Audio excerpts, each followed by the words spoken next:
Ayun. Okay.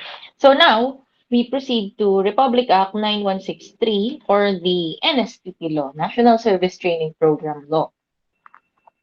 So this is an act establishing the National Service Training Program for tertiary level students. Kayo yon, college. Amending for the purpose Republic Act 7077 and PD 1706 and for other purposes. So the short title is the NSTP Act of 2001 or the National Service Training Program Act of 2001. Okay. Declaration of policy, usually in laws, Section 2 ay declaration of policy talaga. Okay. It is hereby affirmed the prime duty of the government to serve and protect its citizens. In turn, it shall be the responsibility of all citizens to defend the security of the state. So, hindi lang yan trabaho ng mga nasa military, but all of us citizens of the Philippines have the duty to defend our country and security of the state. And in fulfillment thereof, the government may require each citizen to render personal, military, or civil service. Kapag kinailangan ng gobyerno, ang mga katulad nating civilians, or baka yung, well, I think, kayo niyan ay magiging reservists dahil graduates kayo ng ROTC next sem. Tama? Tama. Okay. So recognizing the youth's vital role in nation building, the state shall promote civic consciousness among the youth and shall develop their physical, moral, spiritual, intellectual, and social well-being. It shall inculcate in the youth patriotism, nationalism, and advance their involvement in public and civic affairs. In pursuit of these goals, the youth, the most valuable resource of the nation. Tandaan yun. The youth is considered as the most valuable resource of the nation. They shall be motivated, trained, organized, and mobilized in military training, literacy, civic welfare, and other similar endeavors in the service of the nation. Okay, definition of terms. Usually din sa mga batas, ang section 3 ay ang definition of terms. Ang definition na ito is the operational definition. Sinabing operational definition, ito ay kung papaano ginagamit sa batas na ito.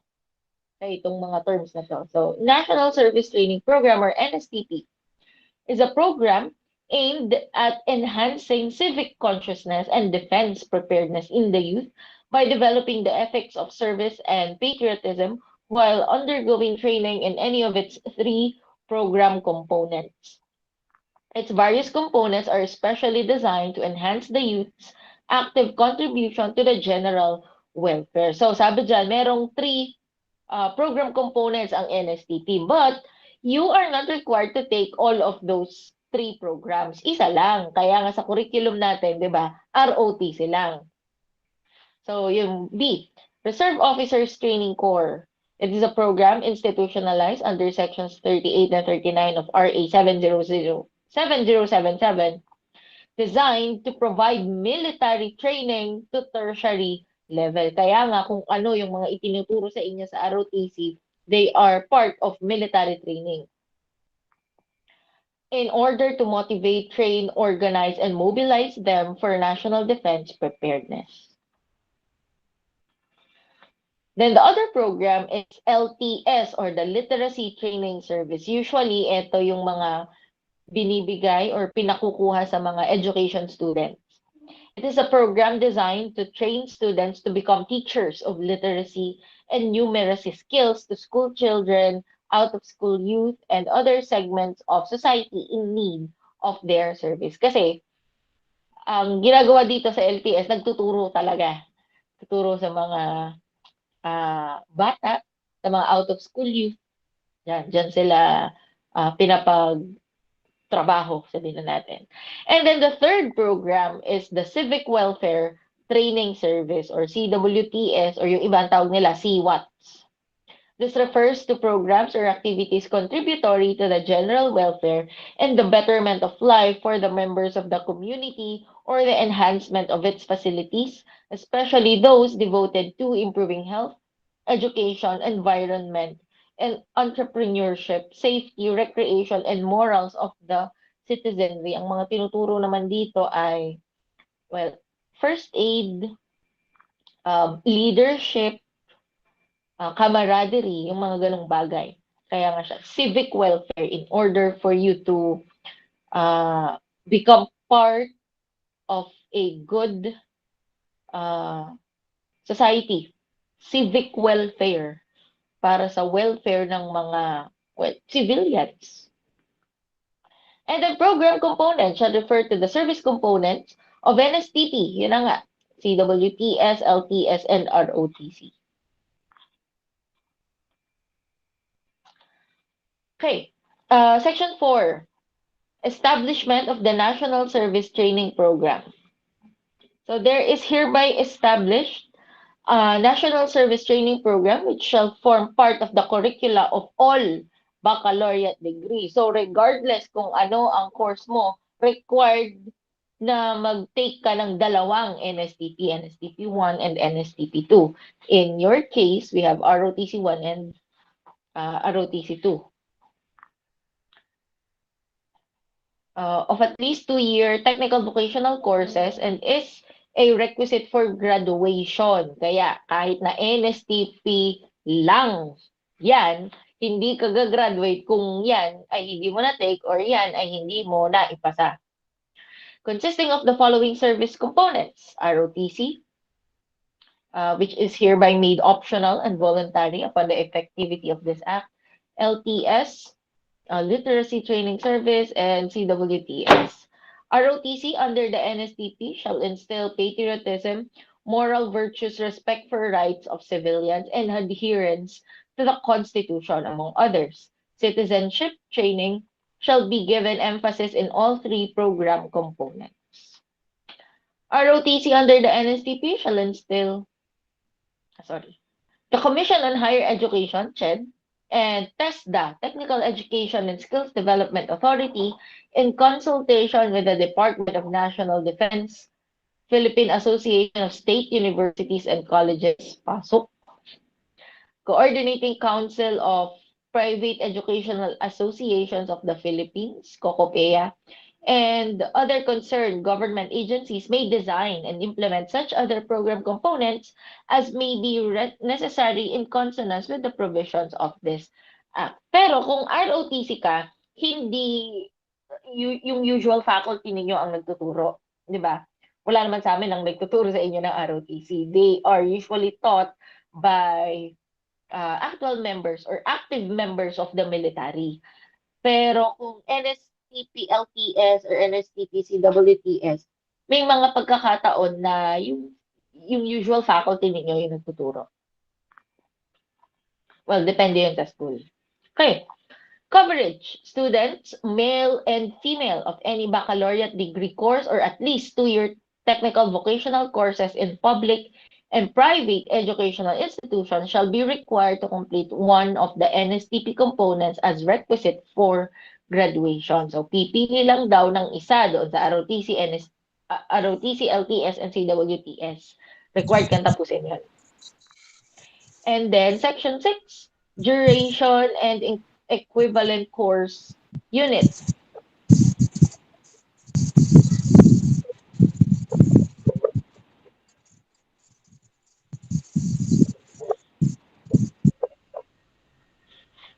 Ayan. Section 6. Each of the aforementioned NSTP program components shall be undertaken for an academic period of 2 semesters. Kaya nga, NSTP 1 is for first semester and then NSTP 2 is for second semester. In lieu of the 2-semester program for any of the components of the NSTP, a 1-summer program may be designed. Pwede rin naman na hindi ilagay sa mga normal or usual semesters ninyo, first and second. May ibang school, may mga alam din ako, ganito ang ginagawa nila. Sa summer nila tinetake NSTP 1 and 2. 1 muna, pagkatapos ng NSTP 1, tsaka nila enroll yung NSTP 2. Ayun. NSTP offering in higher and technical vocational educational institutions. All higher and technical vocational institutions, public and private, must offer at least one of the program components provided. At least lang naman. Pero kung gusto mo na yung tatlo, may-ari ka ng school, gusto mo yung tatlong components na yun ay i-apply mo or i-offer mo sa school mo, wala naman din problem. So provided that state universities and colleges shall offer the ROTC component and at least one other component as provided here in requirement yon sa mga state universities. Tsaka isa pa, either LTS or CWTS. Provided further that private higher and technical vocational education institutions may also offer the ROTC if they have at least 350 cadet students. Minimum yon para maging isang unit kayo, kailangan meron kayong 350 na cadets.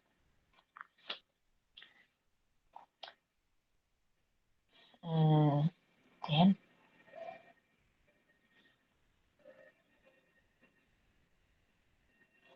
Management of the NSTP components. So the school authorities shall exercise academic and administrative supervision over the design, formulation, and adoption and implementation of the different NSTP components in the respective schools. Kumbaga, yung school na ang bahala kung uh, papaano nila bubuuhin yung laman ng program component na yun. Okay? Section 11, creation of the National Service Reserve Corps. Hindi yan corps ha, corps. There is hereby created a National Service Reserve Corps to be composed of the graduates. So technically kayo, hindi pa kayo member niyan dahil hindi pa kayo graduate ng ROTC. But for uh,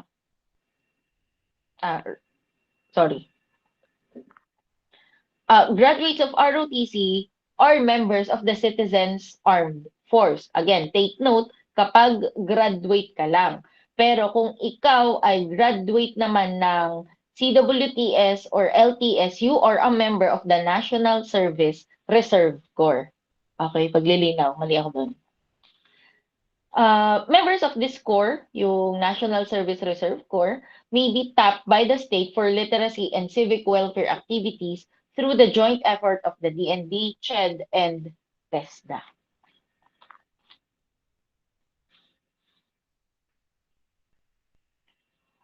Transitory provisions, students who have yet to complete the basic ROTC. Bakit basic?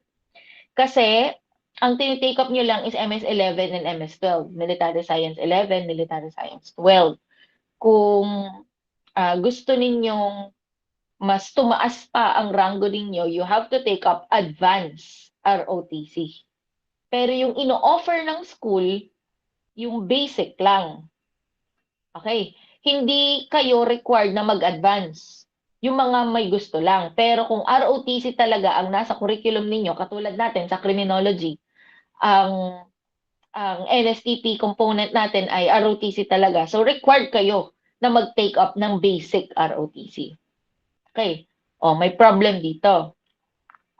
Papaano kung nag-shift ka ng course, tapos iba na yung ino-offer nila?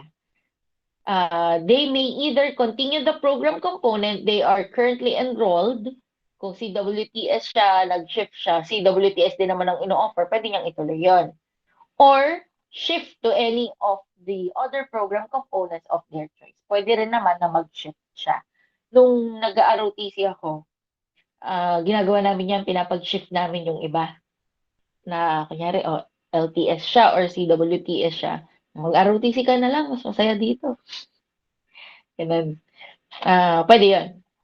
Provided that in case he shifts to another program component, the basic ROTC courses he has completed shall be counted for the purpose of completing the NSTP requirement. Provided further that once he has shifted to another program component, he shall complete the NSTP in that component. Kailangan niya pa rin i-take. Okay.